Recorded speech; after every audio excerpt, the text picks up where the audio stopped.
Hey everybody, welcome back to my channel. So today's video, trigger warning, is going to be in reference to Scientology. And this is not going to be a Leah Remini video. I'm going to have a couple coming up, I promise. I'm behind on my shooting on those. I know, somebody shoot me.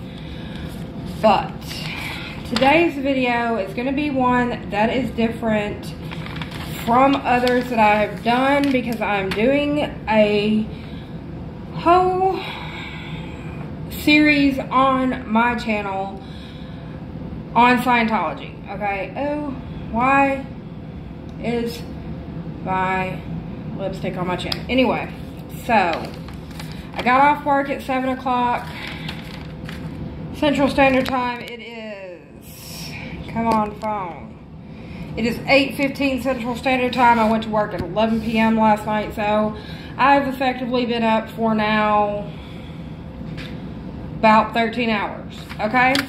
So, I've decided we're going to delve completely into Scientology. We're going to turn this inside out. We're going to look at this from all angles.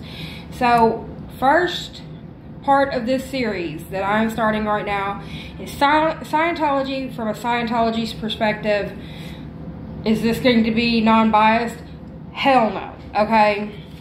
But all this information that I'm covering on this side of it is going to come directly from www.scientology.org, I think it is. I will have that in the description box down below.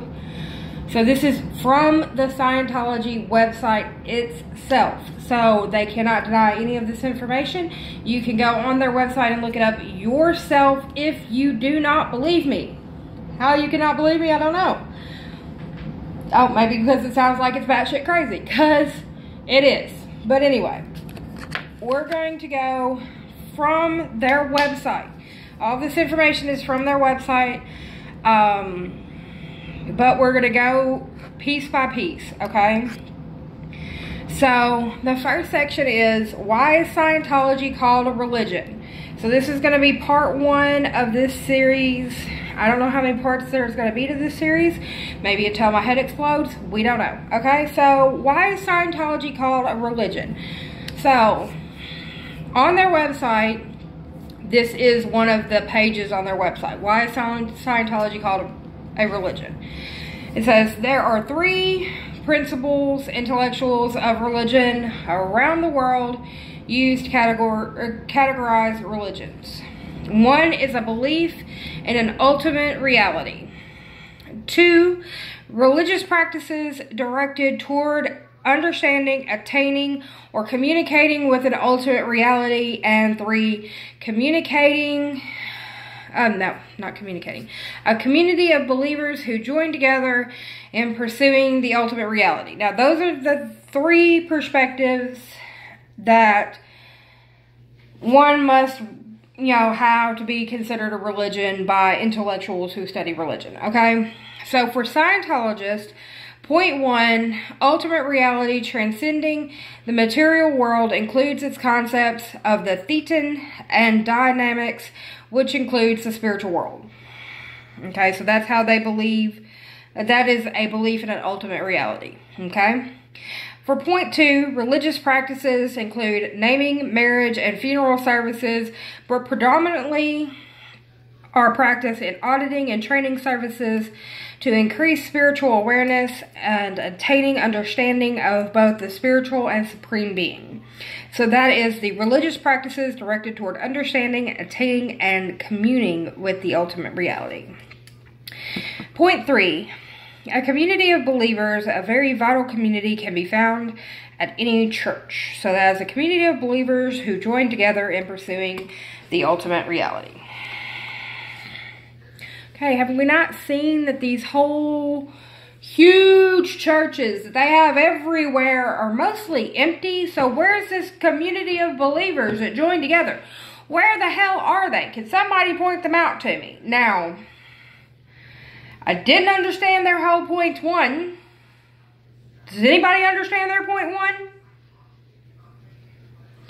And what the hell is a naming ceremony?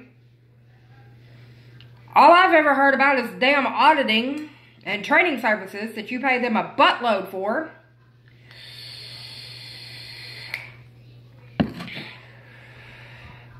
So, I mean, there again, I do not get where any of this is a damn religion. So, Scientology provides an exact path for bringing about spiritual advancement in real time and a way to accomplish it with no ambiguity.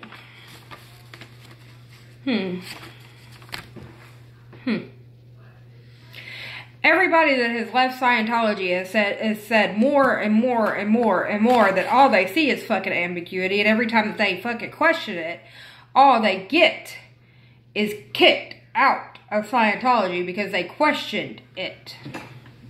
If you have a question, then you become a suppressive person. So, yes, there's lots of ambiguity all over the place. So, yes, Scientology, you have a lot to answer for, bruh. So, now we're going to go on to the next section before I have an aneurysm sitting here. What is Scientology? Good question, Scientology. Do you have an answer for it? It was developed by L. Ron Hubbard. It is an exact path leading to a certain understanding of one's true spiritual nature and one's relationship to self, family, groups, mankind, all life forms and material universe, the spiritual universe, and the supreme being. That is, unless your family, groups, mankind, all life forms, and the material universe, the spiritual universe, and that supreme being questions Scientology itself. It believes the man is far more than the product of his environment and genes. Man is an immortal spiritual being. Experience extends well beyond a single lifetime. Capabilities are unlimited, even if not presently realized. Man is basically good. Spiritual salvation depends on himself, his fellows, and his attainment of brotherhood with the universe. Unless any of those things question Scientology. Scientology is not dogmatic. Does not ask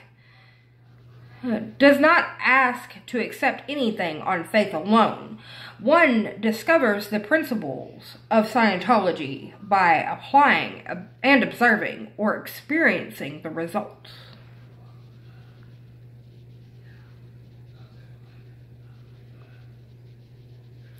What? Did anybody understand that? If you understood that, comment your understanding in the comment section down below. The ultimate goal equals true spiritual enlightenment. I think that's the goal of every religion on the face of the planet. You do not have any corner market on that ultimate goal. That is the goal of every religion on the face of the planet, is true spiritual enlightenment. I mean, point me a religion that doesn't have that goal. I'll wait.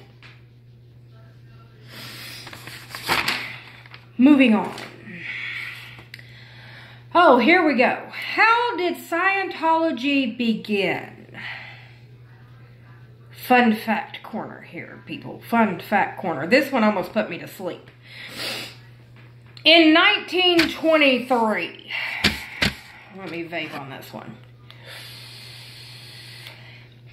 In 1923, L. Ron Hubbard began his studies of the mind and spirit.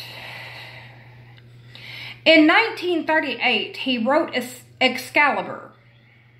You mean the sword from The Sword and the Stone? You mean that? Okay. This work was unpublished, but it introduced the term Scientology. Scientology means the study of knowing how to know. That's the name of your religion. And it means the study of knowing how to know. I'll wait while you let that sink in. I'll be back while you let that sink in. Okay, guys. I had to let my brain settle on that whole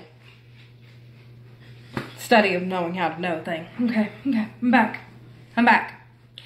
He decided against publishing this masterpiece, Excalibur. It did not contain any therapy. It was only a simple discussion on life.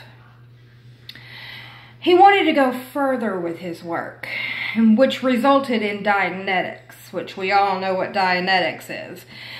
Dianetics is a much broader field of Scientology, cut back to the study of knowing how to know, just in case you forgot. It provides an actual therapy. They actually quotate therapy on their page. Therapy, which is easily applied by the man on the street. This is a direct quote from their page. If you do not believe me, go to their website. Look it up yourself. It's there. It was written in 1947. 1947. And officially published in 1951 under the title Dianetics, the Original Thesis. Before it was officially published, L. Ron Hubbard passed it around his friends and his colleagues like, hey dudes, check out what I wrote. It's pretty cool. Check it out.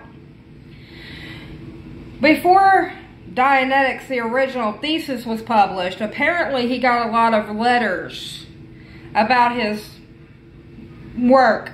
People wanted to ask him some questions. So before this original thesis was published, May 9th of 1950, he published Dianetics, the Modern Science of Mental Health. Go figure that. And it was the comprehensive text in response to all the letters he was getting. And that became the New York Times bestseller for 28 consecutive weeks. 28 consecutive weeks. I can't take this. I can't do it. But it did bring attention to certain things that have been thought of as good mental health things, like the reactive mind. The reactive mind is called the hidden source of nightmares, unreasonable fears, upsets, and insecurities. It has also been debunked.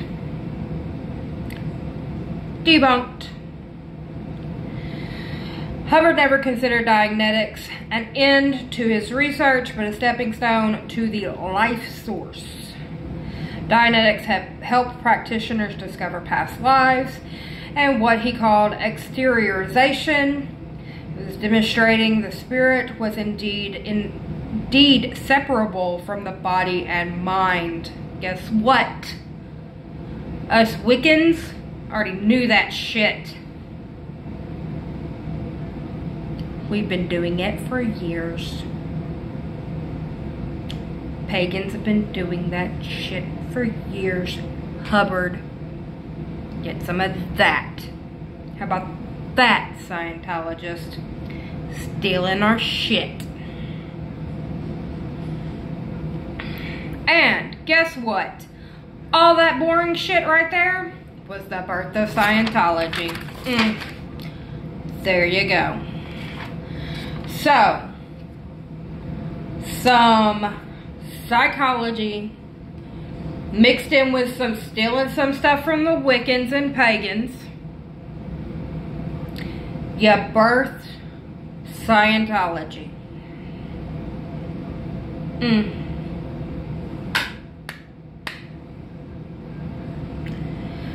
With that, Hubbard started circling the globe, delving deeper into the spiritual nature of man.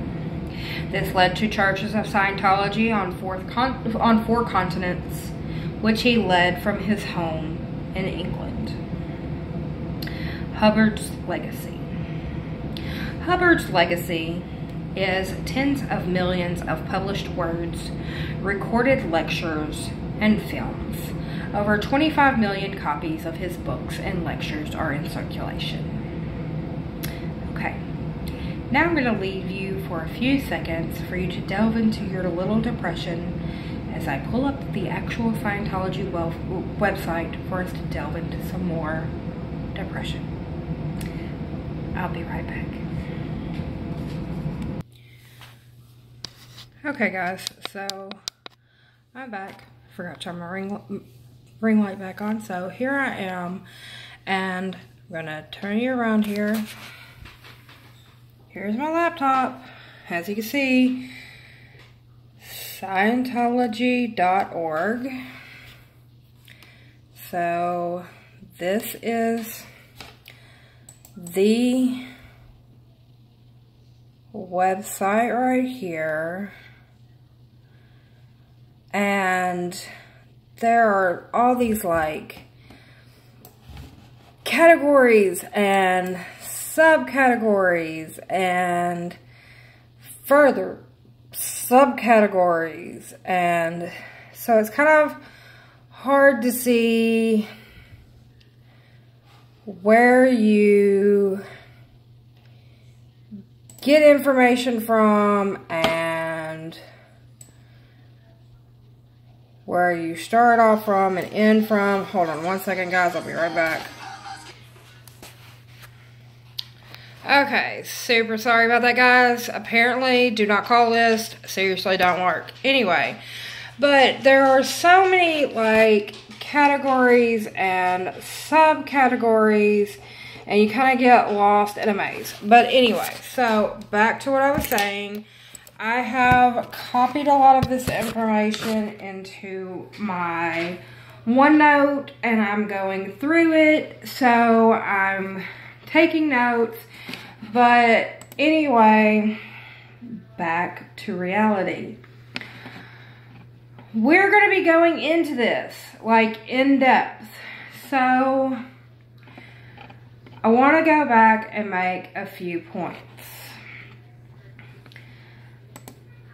We're going to go back into, it says, what is Scientology?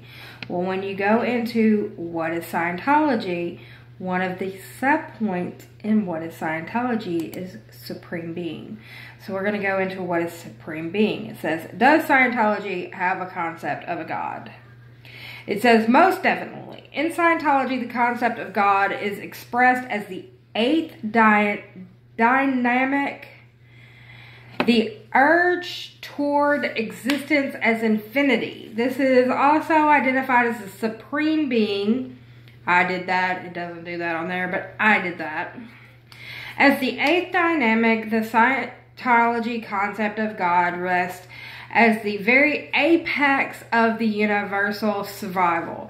As L. Ron Hubbard wrote in The Science of Survival, no culture in the history of the world, save the thoroughly depraved and expiring ones, has failed to affirm the existence of the Supreme Being. It is the empirical observation that men without a strong and lasting faith in the Supreme Being are less capable, less ethical, and less valuable less valuable to themselves and society.